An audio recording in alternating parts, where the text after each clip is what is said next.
देर के लिए परम पिता परमात्मा के नाम का स्मरण करेंगे और ईश्वर से प्रार्थना करेंगे। श्वास भरें।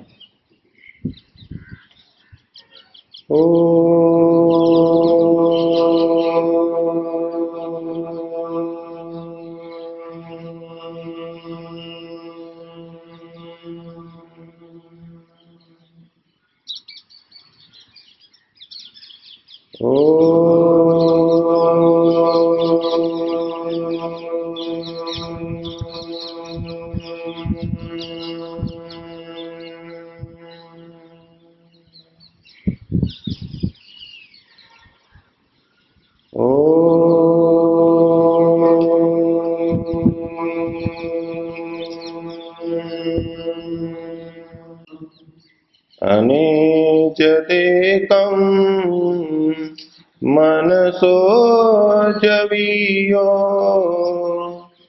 नैनस्तेवा आप्नुवन् पूर्वमर्श तद्धावतो ज्ञानत्येति तिष्ठत् तस्मिन्नपो मातरिश्वा दधाति तस्मिन्नपो मातरिश्वा दधाति। समुपस्थित सज्जनों, माताओं एवं ब्रह्मचारिका, हमारा ईशोपनिषद का प्रकरण चल रहा है। आज हम ईशोपनिषद के चौथे मंत्र पर चर्चा सुनेंगे। पिछले मंत्रों में मनुष्य को कर्म करने की प्रेरणा दी गई और कहा गया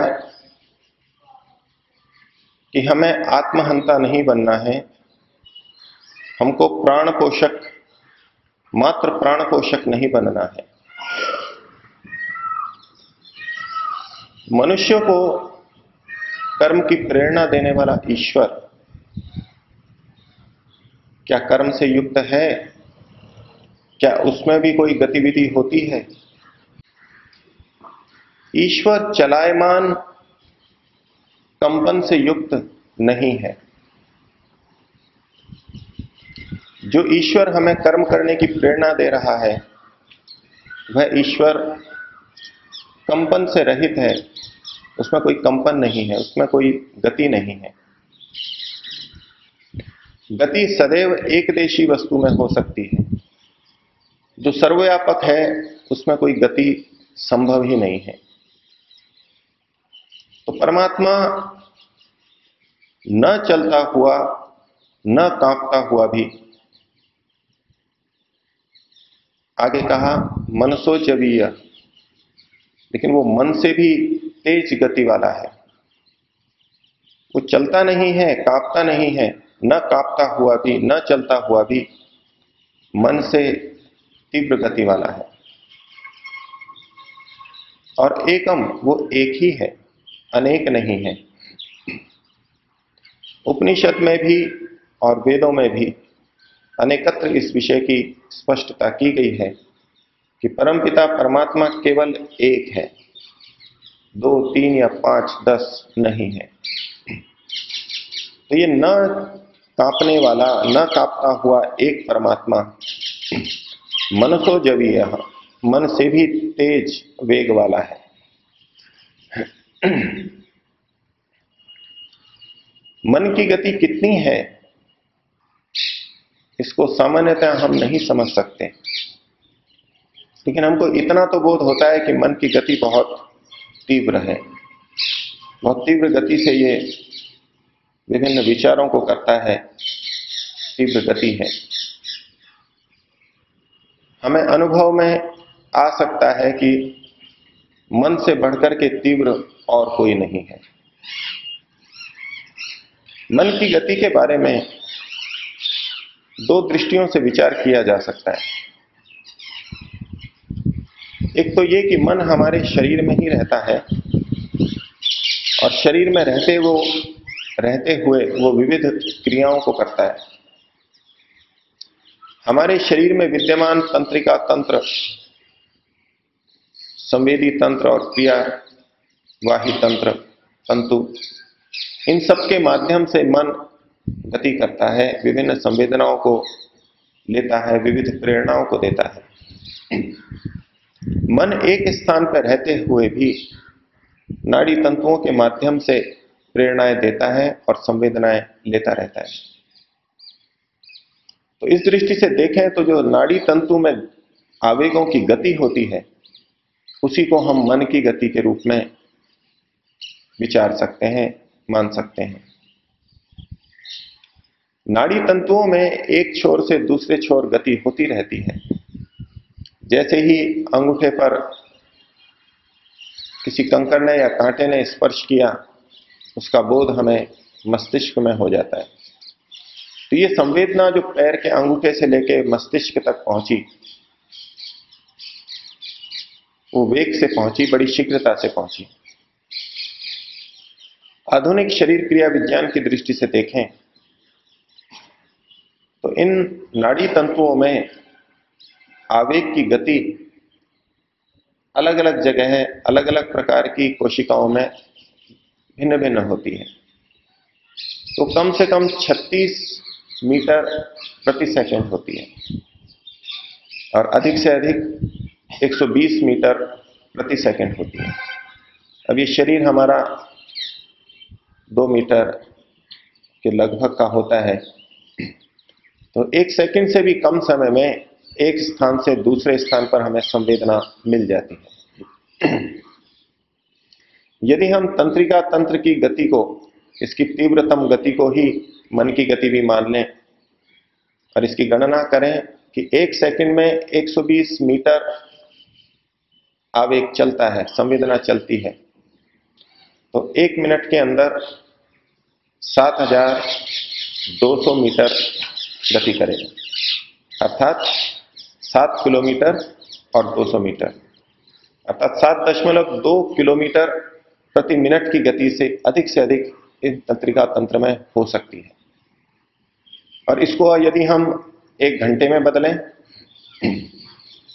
तो 432 किलोमीटर प्रति घंटा की गति प्राप्त होती है। हम बसों में, रेल में चलते हैं, इनकी गति भारत में तो 80, 90, 100 या 150 होती है।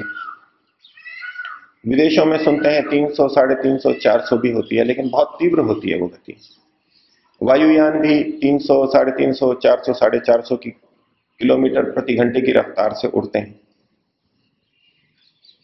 युद्धक विमान तो उससे भी बहुत तेज गति से उड़ते हैं, दुगनी तिगनी गति से उड़ते हैं।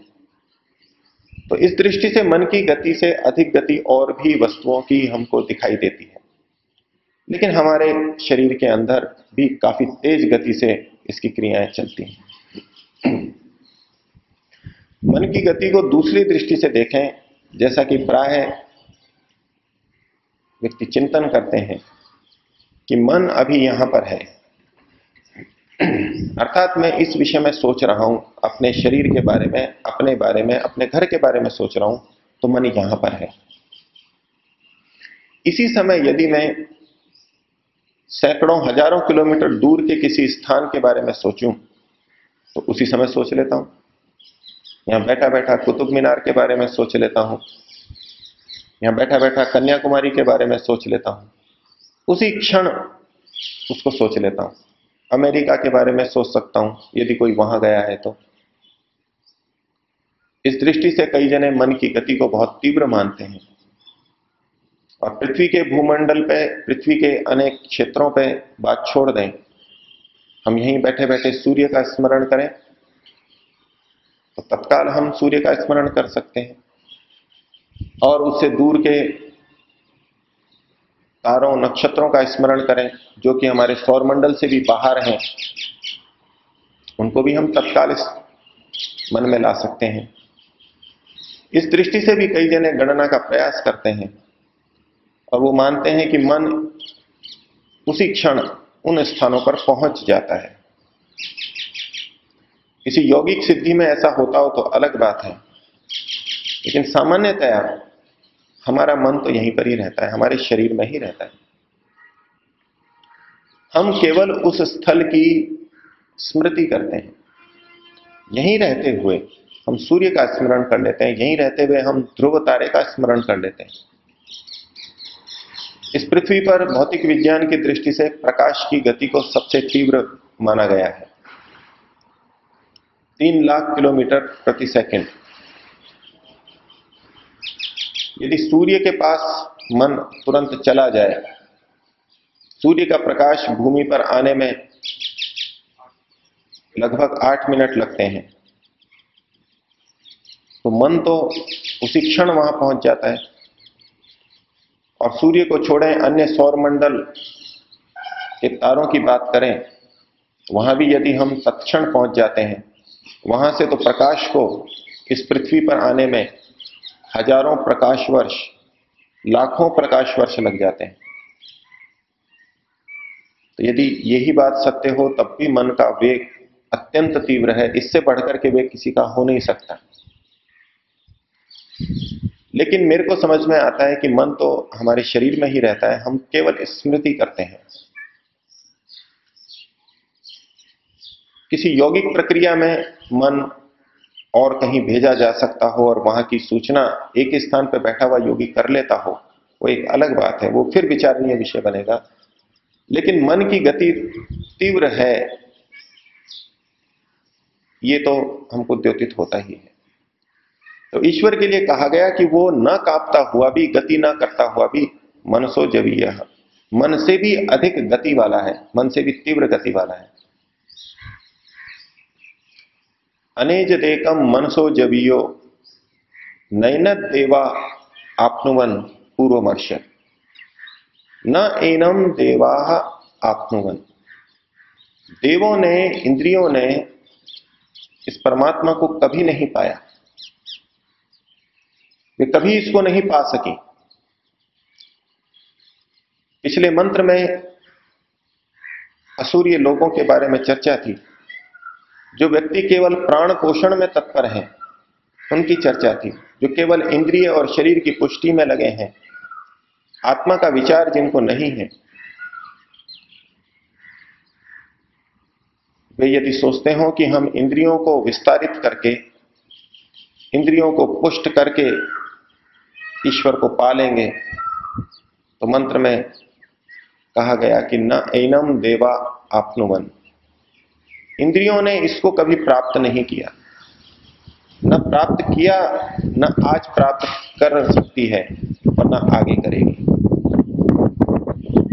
हम कितने भी यंत्रों का विस्तार कर लें, कितनी भी दूरबीन लगा लें, दूर से दूर जा करके खोजने का प्रयास करें, वैज्ञानिक सोचें कि धर्म में ईश्वर की चर्चा की जाती है, ईश्वर नाम का कोई तत्व है, तो उसको भी खोजें, यहां नहीं मिल पा रहा, इस भूमि पे नहीं मिल पा रहा यंत्रों से, तो चलो प्रयास करते हैं कहीं दूर किसी निहारिका के अंदर, किसी दूर सौरमंडल में ये मिल जाए। दूर दूर जाकर के खोजने का प्रयास करें, अपने प्राणों को, इंद्रियों को तृप्त करके, इंद्रियों की शक्ति को बढ़ा करके। तो यहां स्पष्ट किया जा रहा है, न ऐनम देवा आपनुवन, देवों ने, इंद्रियों ने तो इसको कभी प्राप्त ही नहीं किया। कितनी भी शक्ति बढ़ा ले, ईश्वर को प्राप्त नहीं किया जा सकता इंद्रियों के माध्यम से। आगे हम केनोपनिषद देखेंगे, वहां भी इस बात को कहा गया कि वहां न तो वाणी जाती है, न नेत्र जाते हैं, और न मन जाता है। इनकी पहुंच ही परमात्मा तक नहीं है। तो अनेज देकम मनसो जवीयो नैनत देवा आपनुवन पूर्वमर्श। अगली पंक्ति में कहा, तद्धावतः अन्यान अत्येति तिष्ठन, रहता हुआ, एक स्थान पर रहता हुआ, टिका हुआ, तिष्ठन। वो परमात्मा एक स्थान पर रहता हुआ भी धावतः अन्यान, दौड़ते हुए अन्यों को, जो भी दौड़ने वाली चीजें हैं उनको, उनका अत्येति, अतिक्रमण कर जाता है, उनसे भी परे पहुंच जाता है। कर्मशील मनुष्य ये सोचे कि मैं विभिन्न साधनों से बहुत तीव्र गति को प्राप्त करके कहीं और चला जाऊंगा और मनचाहा कर्म कर लूंगा और ईश्वर की न्याय व्यवस्था से बच जाऊंगा, तो सावधान किया जा रहा है कि दौड़ने वाली जितनी भी चीजें हैं उन सब का अतिक्रमण ये ईश्वर करता है। इन सब से पहले उन स्थानों पर वो पहुंचा हुआ है। तद्धावतो अन्यान अत्येति, सबका अतिक्रमण कर जाता है। परमात्मा का अतिक्रमण कोई नहीं कर सकता। हम कितनी भी गति कर लें, परमात्मा का अतिक्रमण नहीं कर सकते। और आगे कहा, तिष्ठत तस्मिन् नभो मातरिश्वा ददाति। मातरिश्वा अर्थात जीव, जीवात्मा अपह कर्मों को उसी परमात्मा में, तस्मिन् दधाति धारण करता है, विभिन्न कर्मों को करता है।